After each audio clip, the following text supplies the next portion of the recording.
Hello, I'm Femi OK.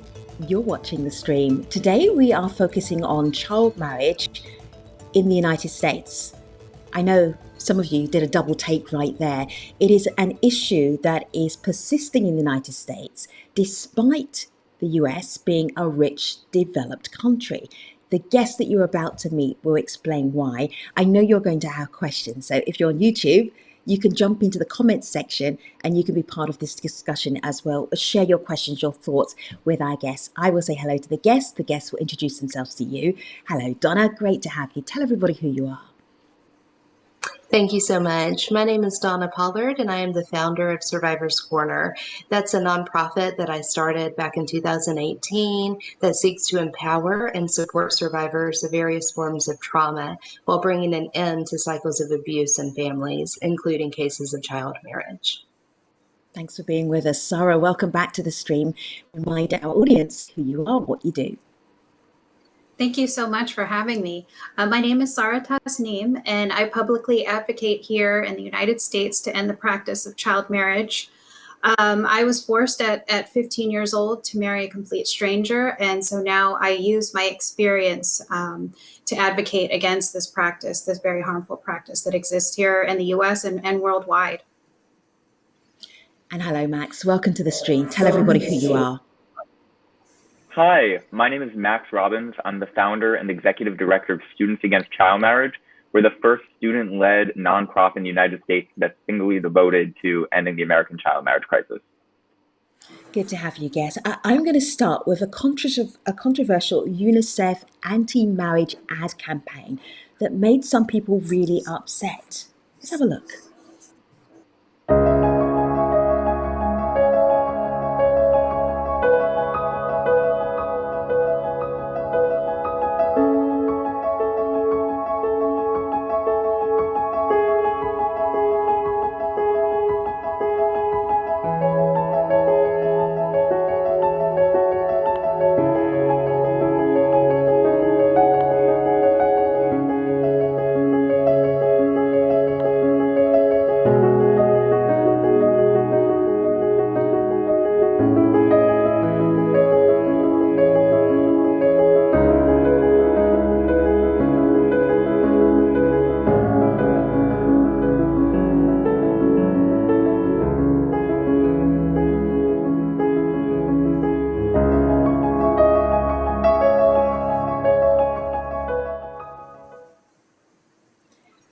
So that campaign was campaigning against child marriage, and you could see the response online.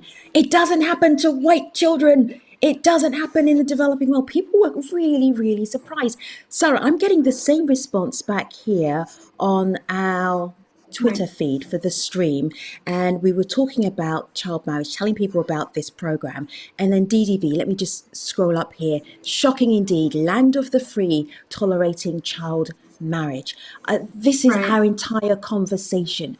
Why in America in 2020 will there be children who have been married off this year and will be married off next year, and they are under the age, they can't even vote, but they can get married? Why? Exactly. And unfortunately, the laws in the US allow child marriage to happen legally. Right now, in 46 states, child marriage is completely legal. We have made progress since 2017, and there have been 2 states that have led the charge, Pennsylvania and Delaware, and then followed by Pennsylvania and Minnesota. So those states now ban marriage under the age of 18, but in all other 46 states, child marriage is legally allowed. And the reason is because these laws are based in old patriarchal values that no longer apply to our society's norms. And it's astonishing that this is still continuing in 2020, and it has to change.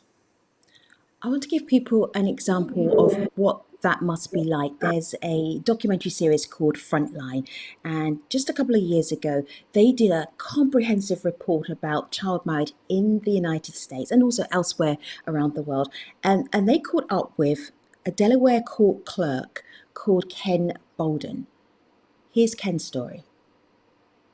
I recall specifically a young girl who was terrified, literally scared to death, could hardly speak, was coming into to get a marriage license.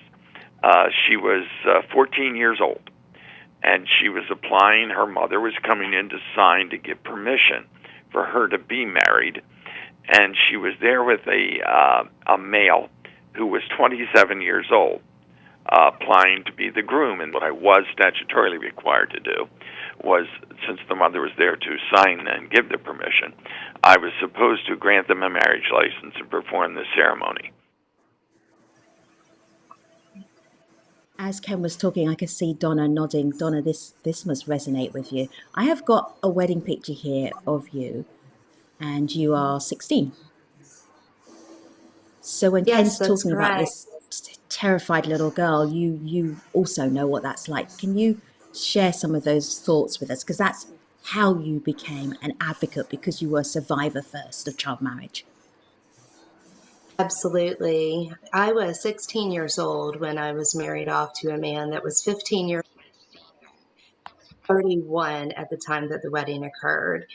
I was taken down to Pigeon Forge, Tennessee, which is a very well-known tourist spot where shotgun weddings occur each year. And I remember for the first time after having been groomed for 2 years by this man. I actually met him when I was 14, and I was a patient at a behavioral health facility where he worked as a mental health technician. And he used his position to prey upon my vulnerabilities and the fact that I was growing up, and he perpetuated those cycles of abuse. When we went to the court clerk for them to give us the marriage license with my mother's consent, the clerk didn't even look up at me. She actually asked, which one is the minor, without even looking up from the computer. And noticing how cold and transactional that was, that's when I really started feeling that fear. And I realized this was going to be a very dangerous situation that the laws were allowing me to get into. Max, I want to share with you some of the initial thoughts that are coming from our YouTube commenters. They are surprised. This is Kelly Estes. I'm 63 years old and have lived all over the USA, and I am not familiar with this. And then Ian is saying, America, the most developed country, but still it has child marriage. You went on a whole educational journey to become an advocate. Yes. What surprised you the most when you started looking into child marriage, and why did you say, okay, now I have to see if I can help stop it in America? Yeah, child marriage is a modern human rights abuse happening right here in America's backyard. And I first learned about this from a source very similar to this. I read it in the New York Times, and I learned just how problematic this is. I learned about the countless Sarahs and Donnas that are here every year being forced into abusive marriages. And I learned that this exists because people don't know it exists. Child marriage in the United States, the leader of the free world, it happens because the public isn't aware of it. And it happens because lawmakers, they don't think that their constituents are aware of this abuse. And as a result, they don't think anything's going to happen to them as elected officials if they don't act on this. And what that's led to has been archaic laws and these legal loopholes, which have allowed those transactional type court clerk events, which happened to Donna and which happened to Sarah. They can happen every year and nothing's stopping them. By raising awareness with conversations like these, we're able to finally put an end to that. I have to share this with you. Yes. Guess you already know this, but I'm going to just share this for our global audience. This is the State Department in the United States, and they share some troubling issues globally. One of them is forced marriage. US Department of State views forced marriage as a human rights abuse, and in the case of minors, a form of child abuse. If you are a US citizen and the victim of a forced marriage overseas, you can a whole load of advice about what happens if you see forced marriage overseas. Meanwhile, at Right. home, there's a major issue. Yeah. Let Yeah. me bring in UNICEF, because UNICEF is working on this, as our guests are too. And this is how UNICEF framed the challenge they have with child marriage in the US. UNICEF calls child marriage a harmful practice and a violation of child rights. and believes that marriage under the age of 18 should be prohibited in all circumstances. Yet here in the United States, there's actually no federal law around child marriage. Rather, each individual state is responsible for setting their own requirements. This is why Unicef USA is a member of the National Coalition to End Child Marriage, working alongside NGO partners in order to help repeal harmful loopholes or exceptions that may promote the practice at the state level. So one of the issues, so many of the issues about child marriage is what happens to the survivors. And we already have stats. We know how young people who are girls, mostly, who are in child marriages, they don't thrive. Your website is trying to push back on that. Thriving after surviving is one of the stories that you share. I'm going to share some pictures of your babies. This was you when you were married off, and your little girl, and then your baby. So basically, a baby having babies. What was the impact on you being married that young? Yeah, well, the biggest impact for me was on my education. At 15 years old, I had a desire to go to law school, to join the Air Force, and then go to law school and become a lawyer. Those were my dreams at 15 years old. And on the day of my wedding, when I was forced to marry a complete stranger who I had just met that very morning, who was 28 years older than me, took away all my freedoms, not just my education, because I wasn't allowed to go back to school after that point. I gave up ownership over my own body. I gave up everything, and it was simply to be abused by another human being. And that just shouldn't be allowed to happen right here in the States. It shouldn't be allowed to happen anywhere. And in fact, I'm really shocked at some of those comments that I had seen on the Twitter feed, talking about how this doesn't affect white people.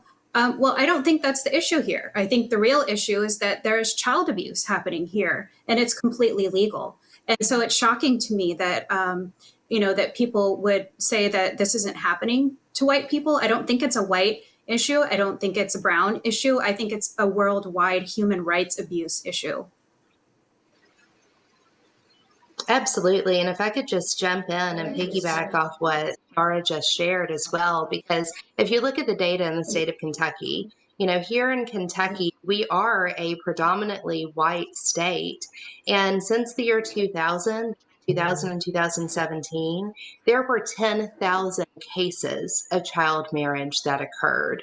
And there is no typical profile. It's not tied to a specific religion. It's not tied to a specific race. And the majority of those cases were between a child and a person that was already legally an adult. The youngest was 13. She was married off to a 33-year-old man. And the way that the laws worked in Kentucky prior to us receiving the legislative change in 2018, if you were under the age of 6, you could be married if there was a pregnancy involved, and a judge would sign off on that. And we hear that and we think, well, surely a judge in their right mind would not authorize a marriage with a child. But in that case of that 13-year-old girl that was married off to the 33-year-old man, she was pregnant. A 15-year-old girl married off to a 52-year-old who was pregnant. I mean, these are basically archaic laws that often legitimize and legalize pedophilia. That's exactly what's happening. And again, there is no typical profile for it. Right. Right. I would have to agree with you, Donna. And not only that, but in the state of California, the age to legally consent to having sex is 18 years old. So the act of child marriage creates a loophole in our statutory rape laws here in California. And there is a reason that we have statutory rape laws. It is to protect minors from child and sexual abuse. And so why are we, protecting the abusers when we really should be protecting the children from this horrific form of abuse? And Max, I'm sure that you and your studies have seen the statutory rape laws circumvented in many states. Oh, absolutely. Child marriage in the United States is nothing short of a way of legalizing rape. It's a way of legalizing abuse, and it's a way of legalizing human trafficking. As Sarah said, it's legal in 46 states, which is just absurd and surprising in 2020, and it's almost laughable. And I also just want to go back to what Sarah was mentioning before about the loss of education as a of child marriage. That's one of the reasons why I think we've been able to see such great momentum in bringing students into this fight, into really invigorating our younger generations in working to combat child marriage. And it's because we're fighting for our own. When I first learned about this issue, I was only 17. The vast majority of child marriage survivors were my age when I learned about it. And while I'm very privileged to identify as male, to not be slated to be a survivor of child marriage, I was mobilized. I was energized to fight for my own. And that's why all of these students who I've spoken to about this, who had no idea that this was happening, just as so many of the viewers today were unaware of this, that's why upon learning about it, they went up in arms and they joined this fight with such passion and such eagerness to end this abuse. Let me just bring in Heather Barr. Heather is from Human Rights Watch. She kind of frames what is going on here. You've already done that brilliant. You've been very, very specific about this being child abuse. Heather looks ahead to now, how do we fix it? What do we do about this in the United States? Here she is. The main reason child marriage happens in the US and everywhere else that it happens is gender inequality. Girls are seen as not as valuable as boys. Girls' sexuality is seen as something that has to be feared and controlled, including by forcing girls into marriage. And in terms of when child marriage will end in the US, it's amazing that activists have gotten 4 states to change their laws, but that leaves 46 left to go. So there's a long fight ahead on this issue. Yes, there absolutely is a huge fight.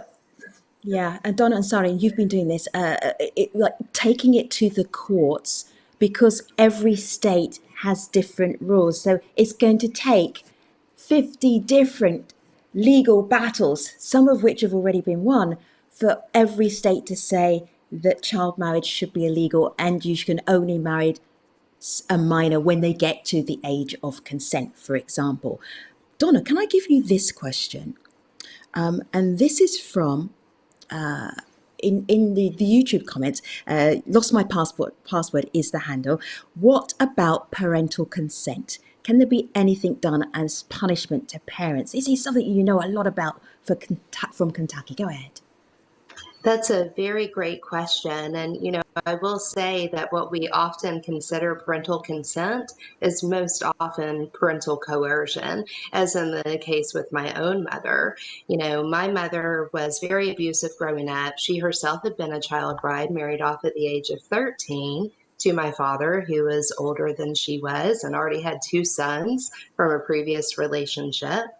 And, this is something that I can trace all the way back to the year 1814. Every generation on my maternal lineage had a case of an underage marriage that occurred. And so, when you grow up and you've normalized this, and then, mother's case, she carried that into the abuse with me because she had suffered trauma herself when she was young and ended up abusing me, and was very eager to marry me off when I turned 16, which is how I ended up in the situation that I was in. So, parental consent itself has to be looked at in a different way. Now, I will say that I think at the end of the day, all of us have the same goal to end child marriage before the age of 18.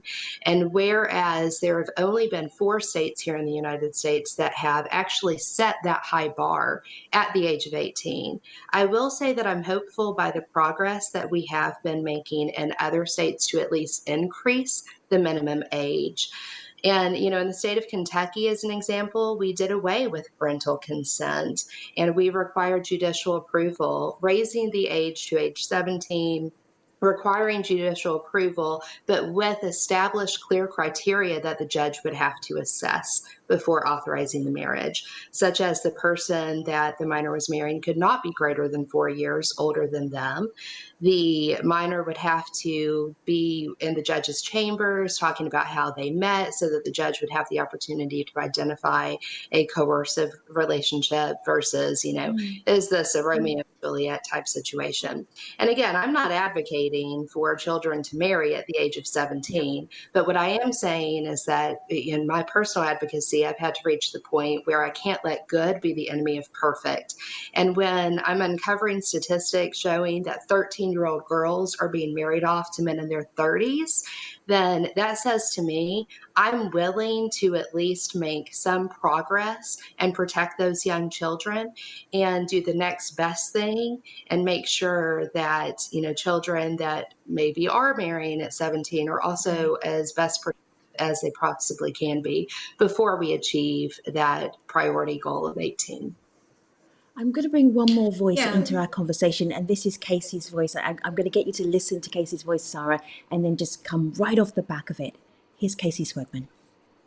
One thing that's always weighed on me as an advocate is the way in which child marriage often leads to severe isolation from friends, from community, and also often results in a girl being entirely cut off from her education. Survivors I've worked with will share that while eventually they have been able to leave their marriages as adults, and many have achieved a great deal, they wonder often just how much farther along they might be, how much more they might have been able to achieve if they hadn't been married as children. Right. And that's exactly why I advocate for a bright line of 18 legislation. I just think it's so important because at the age of 18, you share what they call the age of majority. You can enter into a lease agreement, for example. You can go to a shelter. You share the same rights as an adult. And unfortunately, by setting the bar a little bit lower than that, you're still exposing children to severe forms of abuse. And unfortunately, when that abuse has already started to occur, there's not much that you could do at that point. The person has been traumatized. You're now trapped in a relationship that you cannot often see a way out. And that is so true for myself, along with many of the survivors that I've worked with, and that the trauma is so severe that you often, it takes years of therapy. It takes, years of working to get back to where you possibly could have been, to even be able to actually speak about the abuse that occurred when you were younger. So that's why it's so important to protect our children under the age of 18 from this horrific form of abuse and from not being able to leave that relationship.